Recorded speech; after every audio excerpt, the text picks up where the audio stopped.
ನಮಸ್ತೆ. ದಲಿತ ಸಂಘರ್ಷ ಸಮಿತಿ ರಾಜ್ಯಾಧ್ಯಕ್ಷರಾಗಿದ್ದಂಥ ಹಿರಿಯ ಹೋರಾಟಗಾರರು, ದಲಿತ ಪರ ಚಿಂತಕರು, ಶಿವಶಿವಪ್ಪ ನಾಯ್ಕ, ಟಿ.ಡಿ. ರಾಜಗಿರಿ ಅವರಿಗೆ ನಮಸ್ಕಾರ ಹೇಳೋದಕ್ಕೆ ಇಷ್ಟಪಡ್ತೀವಿ. ಸರ್, ಮುಂಜಾನೆಯಿಂದ ಗ್ರೂಪ್ ಮಾಡಿದ್ರೆ ಪ್ರತಿಭಟನೆ ನಂಬ್ಕೊಂಡಿದ್ದೀರಾ, ಸಮಸ್ಯೆ ಬೇಡಿಕೆ ಮನವಿ ಹೇಳಿ ಸರ್. ಇಷ್ಟೊತ್ತು ನಮ್ಮ ಹಿರಿಯ ಸಹೋದರರಾದ ಯನ್ಮೂರ್ತಿ ಸಾಹೇಬರು ಮಾತಾಡಿದ್ದಾರೆ, ನಿಮ್ಮ ಹತ್ರ ವಿಸ್ತಾರವಾಗಿ ವಿಚಾರಗಳನ್ನೆಲ್ಲ ಮಂಡಿಸಿದ್ದಾರೆ.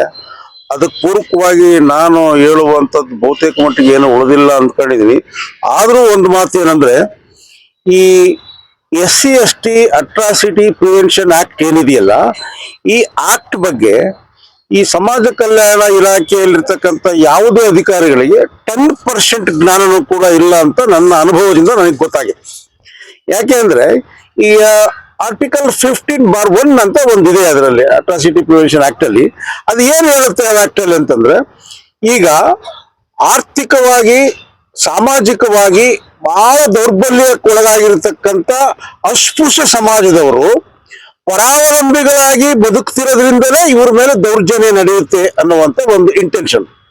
ಅದನ್ನ ತಡೆಗಟ್ಟಲಿಕ್ಕೆ ಇರಬೇಕಾದಂತ 15(1) ಆರ್ಟಿಕಲ್ ಏನ್ ಹೇಳುತ್ತೆ ಅಂದ್ರೆ, ಇವರಿಗೆ ಸ್ವಾವಲಂಬಿ ಬದುಕನ್ನ ಕಟ್ಕೊಡ್ಲಿಕ್ಕೆ ಬೇಕಾಗಿರ್ತಕ್ಕಂಥ ಭೂಮಿ, ನಿವೇಶನ, ಮನೆ, ನೀರಾವರಿ ಸೌಲಭ್ಯ, ಆರ್ಥಿಕ ಇವೆಲ್ಲವುಗಳನ್ನು ಅವರಿಗೆ ನೇರವಾಗಿ ತ್ವರಿತಗತಿಯಲ್ಲಿ ಒದಗಿಸಿಕೊಟ್ಟಲ್ಲಿ ಅವರು ಸ್ವಾವಲಂಬಿ ಬದುಕನ್ನ ಬದುಕ್ತಾರೆ.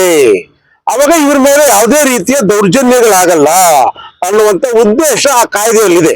ಈ ಉದ್ದೇಶ ನಮ್ಮ ನಾಡಿರುವಂತ MLA ಮಿನಿಸ್ಟರ್ಗಳಿಗಾಗ್ಲಿ ಅಥವಾ ಸರ್ಕಾರಿ ಅಧಿಕಾರಿಗಳಿಗಾಗ್ಲಿ, ಈ ಒಂದು IAS IPS ಕಾಮನ್ ಸೆನ್ಸ್ ಕೂಡ ಇಲ್ದಿರುವಂತದ್ದು ಬಹಳ ದೊಡ್ಡ ದುರಂತ ಈ ಸಮಾಜಕ್ಕೆ ಅನ್ನುವಂಥದ್ದನ್ನ ನಾನು ಹೇಳಲಿಕ್ಕೆ ಇಷ್ಟಪಡ್ತೀನಿ.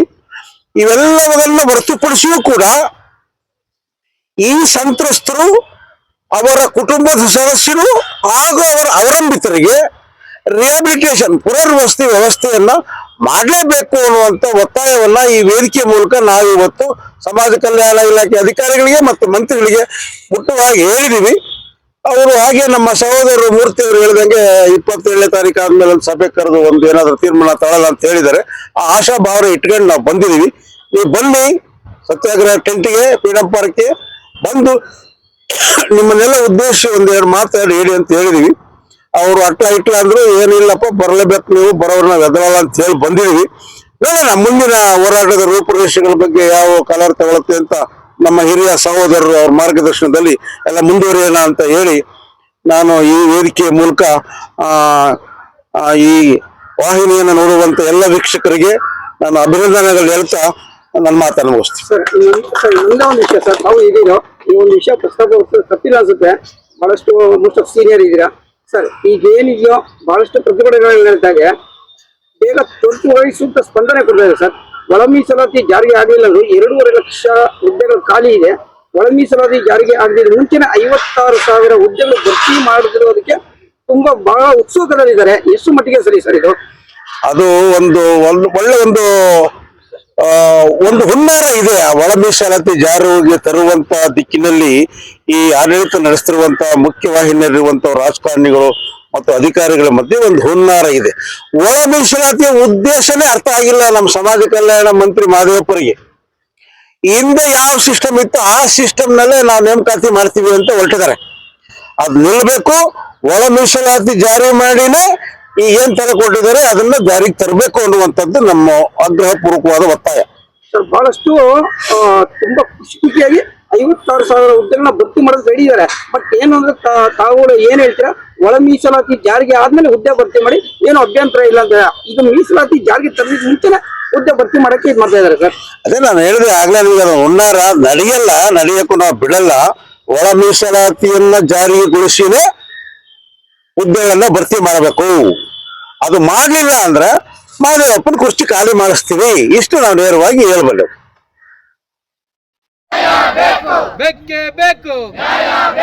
ಪರಿಶಿಷ್ಟ ಜಾತಿ ಪರಿಶಿಷ್ಟ ಪಂಗಡ ದೌರ್ಜನ್ಯ ತಡೆ ಕಾಯ್ದೆಯನ್ನು ಜಾರಿಗೊಳಿಸದ ಸರ್ಕಾರಕ್ಕೆ, ಪರಿಶಿಷ್ಟ ಜಾತಿ ಪರಿಶಿಷ್ಟ ಪಂಗಡ ದೌರ್ಜನ್ಯ ತಡೆ ಕಾಯ್ದೆಯನ್ನು ಜಾರಿಗೊಳಿಸದ ಸರ್ಕಾರಕ್ಕೆ ಬೇಕೇ ಬೇಕು. ಬೇಕೇ ಬೇಕು.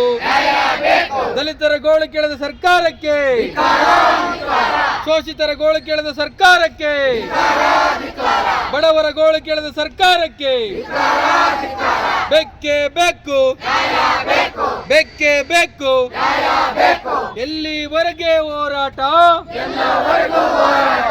ಎಲ್ಲಿವರೆಗೆ ಹೋರಾಟ ಬೆಕ್ಕೆ ಬೇಕು ಬೆಕ್ಕೆ ಬೇಕು ಯಾತಕ್ಕಾಗಿ ಹೋರಾಟ ಯಾತಕ್ಕಾಗಿ ಹೋರಾಟ ಎಲ್ಲಿವರೆಗೆ ಹೋರಾಟ बोलो भारत माता की बोलो भारत माता की ಎಸ್ಸಿ ಎಸ್ಟಿ ದೌರ್ಜನ್ಯ ನಿಷೇಧ ಕಾಯ್ದೆ ಸಂಪೂರ್ಣ ಜಾರಿಯಾಗಲಿ ಎಸ್ಸಿ ಎಸ್ಟಿ ದೌರ್ಜನ್ಯ ನಿಷೇಧ ಕಾಯ್ದೆ ಸಂಪೂರ್ಣ ಜಾರಿಯಾಗಲಿ ಬೇಕೇ ಬೇಕು ಯಾತಕ್ಕಾಗಿ ಹೋರಾಟ ಯಾತಕ್ಕಾಗಿ ಹೋರಾಟ ಎಲ್ಲಿವರೆಗೂ ಹೋರಾಟ